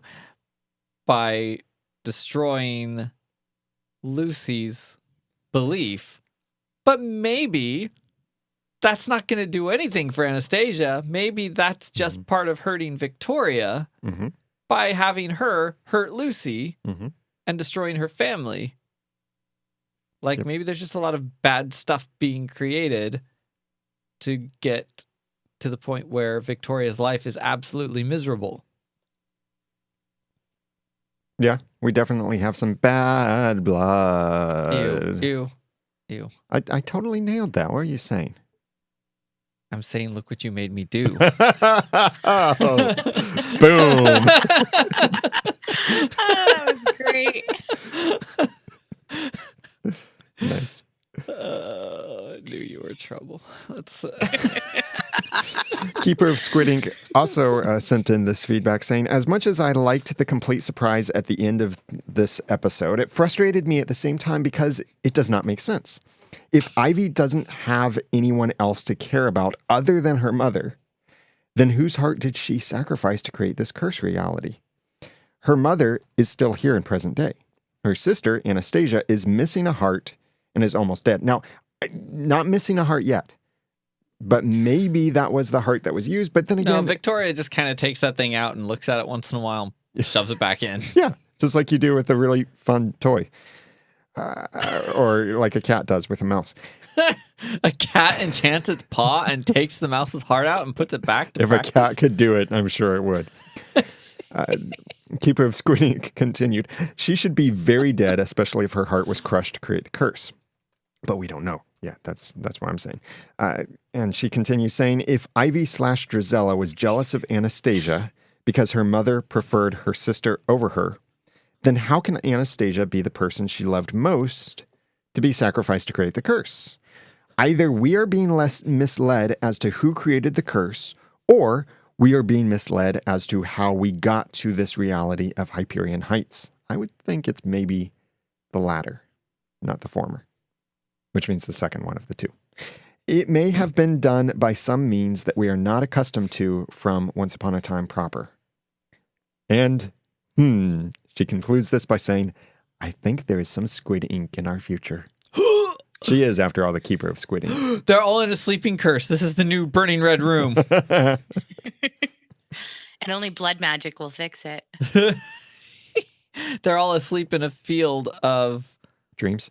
No. Oh. What's the flower? Hyacinth? Yes, they're all asleep in a field with perfectly spaced hyacinths all over the place. And nearby, Emma's kneeling over Hook, and they're both dark ones. Oh, wait, that was a different flower. Yeah. Never mind. Just kidding. Different show. Yeah, okay. Wow. So yeah, lots of good stuff. Obviously, lots to theorize about. Oh, I have to say, one complaint I had from last week that they fixed this week is I thought the photo was I thought it was stupid that it even existed, that it was up there, that it was just sort of like in a weird compartment and partially sticking out. I thought the whole thing was kind of dumb unless they did it on purpose, but they confirmed this week that it was put there on purpose. They said it as they gave it to Regina. So, once again, when something doesn't quite add up, I have reason to just reserve judgment and wait to see how it's explained, because it's not just laziness. and that they don't explain it in the same episode when it Yes. showed up. I appreciate that. Then it's not like the MacGuffin of the episode. It's a MacGuffin that's stretched across a whole story arc. Stretched MacGuffin is better than a compact MacGuffin. Yes, exactly. We like the long ones. And speaking of the long ones, this next episode of Once Upon a Time, this is totally relevant. You're ruining my segue. I thought you were going to talk about this episode that we're in right now. But if you like long Once Upon a Time stuff, you're going to love this coming Friday, because the Friday before Thanksgiving, American Thanksgiving, that is, there will be a double episode. It's not, at least that we know of. Well, I don't know at all, actually, so I can't say this. But as far as I know, I don't think it's like a part 1, part 2. 2 episodes will be aired back to back. They'll start at normal time, 8/7 Central, this coming Friday. That's the Friday before Thanksgiving, November the 17th. So we'll have 2 episodes that night from 8 to 10 Eastern, Mountain, and Pacific, and then thus from 7 to 9 Central Time. And thus make plans for your DVR, make plans with your own personal schedule, your babysitter, whatever it is that you do for watching Once Upon a Time, make appropriate plans for that.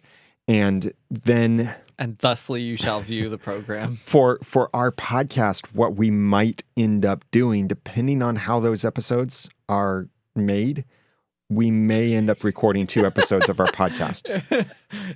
Kind of like we've had to do before. Remember when we had birth? And then I don't remember that myself. I mean, you might. Whatever was after birth, it was whatever. It was the very brave kind of episode. I forget now the name of that episode, but that was the episode that came after birth. The Bear King. Thank you, Matthew Paul from the chat room.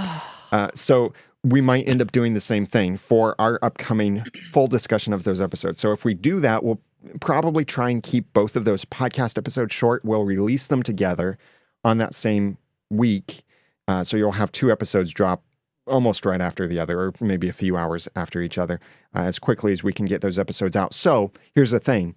If you send in feedback, separate the feedback, not only by topics, but also by the episode you're sending the feedback for.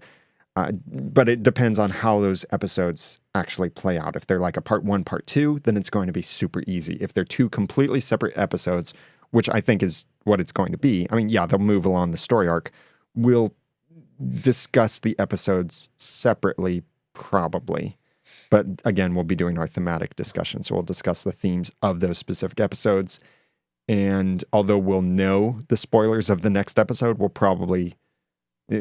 just see how it goes. Anyway, so separate your feedback, split it up, and concise feedback really is easiest for us to try and incorporate. I know it's really easy to want to get really super detailed in certain things, but it's much easier for us to incorporate your feedback if it can be more concise. That doesn't mean it has to be a single sentence, but maybe try and make it a single paragraph, not like a giant paragraph, but one, short paragraph or 2 short paragraphs. That's generally easier for us to incorporate. Yeah, there haven't been giants in this season so far. So. Yeah, no tiny giants or giant tinies either.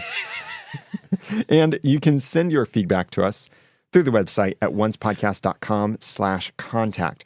You can send a message through there. You can get our phone number to call us any time of the day or night. It goes straight to voicemail. You can also send a voice message through the website, both through your computer or even on your mobile device. You no longer have to install an extra episode to do that. So we'll have the double Once Upon a Time episode coming up on Friday, November 17th. And then the Friday after Thanksgiving, when we're all still knocked out from all the turkey we've eaten in the United States, and we're knocking other people out for behaving like turkeys at the shopping malls, there will be no episode for Once Upon a Time on November 24th. And thus, there won't be an episode of our podcast the following Monday, unless we decide to space out our podcast recording by week. We'll figure Didn't that we out. space out tonight? Yeah, we did space out tonight. We'll probably want to knock things out in a single night, so we'll see how that goes. But the episodes then might actually be a few days apart of our podcast. So anyway, if you're subscribed to the podcast in your podcast app of choice, then you don't have to worry about the exact episode. Make sure you're following us on Twitter, though, as we'll announce whether we're going live and at what time. And hopefully we'll be doing it in the right time zone this time. And you can follow us on Twitter at Once Podcast. And please connect with each of us individually, because we do live lives outside of Hyperion Heights and Storybook and such. I'm Daniel J. Lewis on Twitter at the Daniel J. Lewis. I'm Jeremy Laughlin on Twitter at Phlegon. That's PHLEGON. I'm Erin on Twitter at Erin J. Cruz. This podcast would not be possible without our great team helping us episode after episode. So thanks to Jack for writing our show notes, John Buchanan from audioeditingsolutions.com for editing our episodes. Thanks to Hunter Hathaway and Jacqueline for providing our spoilers. You'll hear from them in a moment. Thanks to Jacqueline and Matthew Paul for moderating the forums. Thanks to Hunter Hathaway and Jacqueline for providing our spoilers. You'll hear from them in the next episode of the podcast. Thanks to Jacqueline and Matthew Paul for moderating the forums. Thanks to Kev for masterminding our timeline. And the music is not in my favorite tonight. Let me just do this over again. Thanks to Jack for writing our show notes. John Buchanan from audioeditingsolutions.com for editing our show notes. Hunter Hathaway and Jacqueline for providing our spoilers. You'll hear from them in the next episode of our podcast. Jacqueline and Matthew Paul for moderating the forums. Keb for masterminding our timeline. Our heroes for supporting this episode of the podcast and several other episodes. And to my fellow co-hosts, Jeremy, Aaron, Hunter, and Jacqueline hosting this podcast with me. And until next time, remember, be charming and don't slouch. And thanks for listening.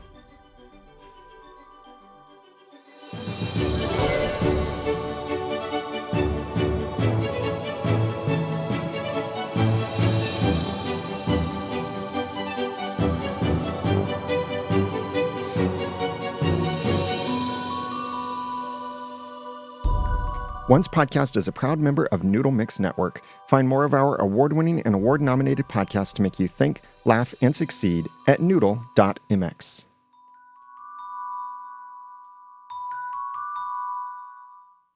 Big thanks to our heroes for supporting this episode of the podcast. If you'd like to be a wonderful hero too, whether you use magic or something else, then please go to oncepodcast.com/hero. And actually, no magic is involved, so the price is very low. It's simply what you value our podcast at. That's over at oncepodcast.com/hero. And thank you for your support. And no voodoo either.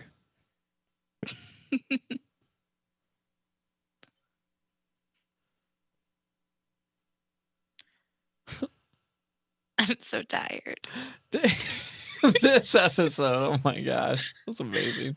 Did you actually sing the little voodoo thing at the end where it appears in the episode as published? Yeah, it was right around there, and that's when it clicked. But see, you don't know what I'm talking about because you didn't watch Gallivant. Oh, that's right. That was the other thing that made me consider it an unsupervised episode.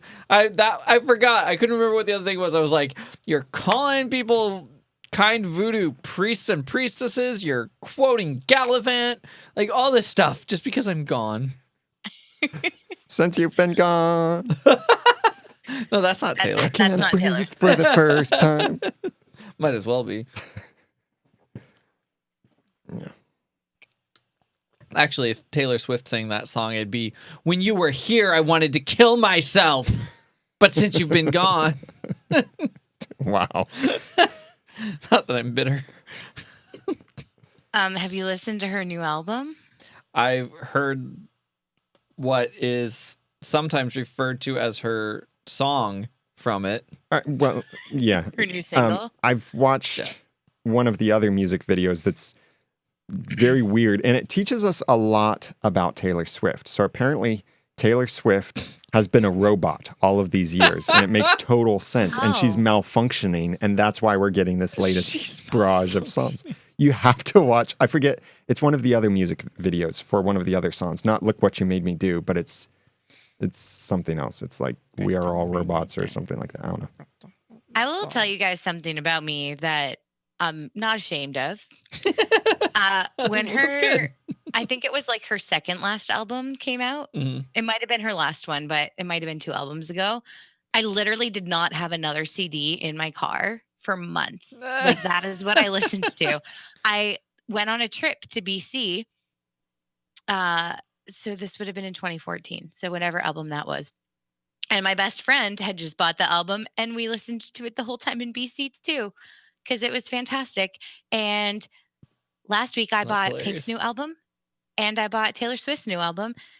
And I had Pink's album a week before and had it in my car the whole week. I bought Taylor Swift's album on Friday. I took it out of the CD player again on Saturday and put Pink's album back in. Yeah. That's funny.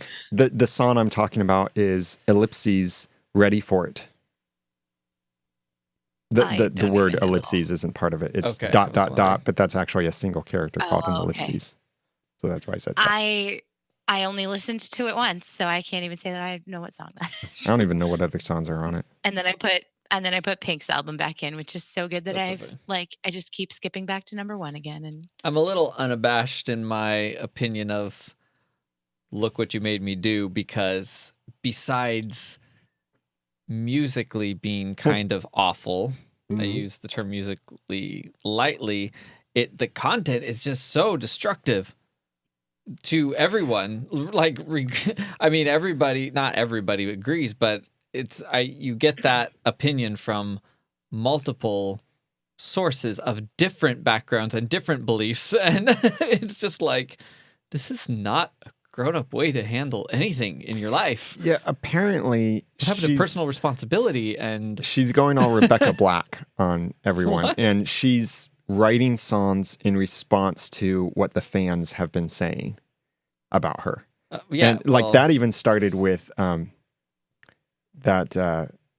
song about Starbucks. Oh, I don't know that. yeah, I know it's not about Starbucks. That's not the lyrics, but yes, I know what you're talking about. Wow. Yeah, inside joke. Awkward. The one about being Starbucks lovers. Yeah. Yeah, well, You're that on was a long list of ex-lovers is actually the lyric. I think that is style. That's funny. I think that is the song. Starbucks lover. no, it's not style. But But- it's number 2 on that album. Style's okay. number 3. But that was in response to like how people described her and her songs writing about broken relationships. And there was even some Blank Space. yes, blank space, whatever. Yeah. And then there was even some kind of behind the scenes about this latest album where she was saying this is basically to put into form what it would be like if what all of my haters are saying about me was true. This is what it would be like. Huh.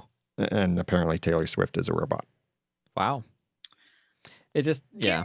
It seems there- like she's made it to about an angry 16 in the maturity level of her music. Well, she started out a lot younger than that, I Right. think. Exactly. I think though, like I don't know exactly what sparked all of this because I don't pay attention to like media stuff. I don't listen to the radio. I don't read celebrity gossip. But I did hear about like there was an article recently about the court case that she had where like literally no other artists supported her in that court case, whereas if it had been anybody other than her, everybody would have been all over it, all the feminists especially, just because of the nature of what the court case was. And literally nobody tweeted her support, nobody had her back, and that's not really of the Hollywood like stature either. That seems like it came out of nowhere, though. I was like, did people even know about it? Like, Well, and there's even this thing now that people are saying, oh, because she's not condemning such and such, that therefore she's allied with them. And that's not the case. And as I think her lawyer even said something like, This is hilarious. She has absolutely no obligation to share her political views. She doesn't have to condemn the latest political thing or whatever. Right. That's what was this again deep? It's like that's the age we live in. Yeah. It's like everyone is treated as a political celebrity. Mhm. You must make a statement about what you believe about every topic. And it must be the right statement. And if you say the wrong thing, it's when people started having to issue apologies. Like, people can be offensive sometimes. And I'm not saying it's good, but, sometimes people are just offensive. They didn't used to have to issue apologies or have their lives ruined. I just watched Shut Up and Sing, the documentary about the Dixie Chicks. It's very much on topic with what you're talking about right now. That's funny. Yeah, we live in a day of social justice warriors where people think if they post about it on Facebook, they've done their duty. And that kind of thing, which now we're stirring the pot if we weren't already. So that's funny. Let's wrap this up. Okay. Our changing world. The Once Upon a Time after show. On YouTube, at least. I know for our faithful podcast listeners, they enjoy this stuff. But on YouTube, we'll probably get the most comments about these last few minutes of non-topical discussion. You put this part on YouTube? It's still on YouTube. I'm talking to the platform. I could cut it out. That's right. You could cut it out. You should release that whole Taylor discussion as like a bonus episode of the podcast. This shouldn't be haters. Yeah, only for our patrons. Haters, back off. What do we think? Haters are going to hate.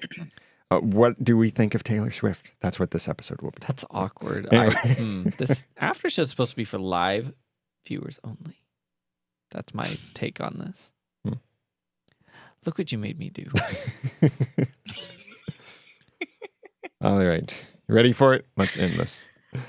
Good night, everyone. Thank you for joining us for the live show. Bye. We'll be back next Monday. Same time, same bat channel. Oncepodcast.com/live. Have a good night. Share this episode, by the way. When we publish it, please share it.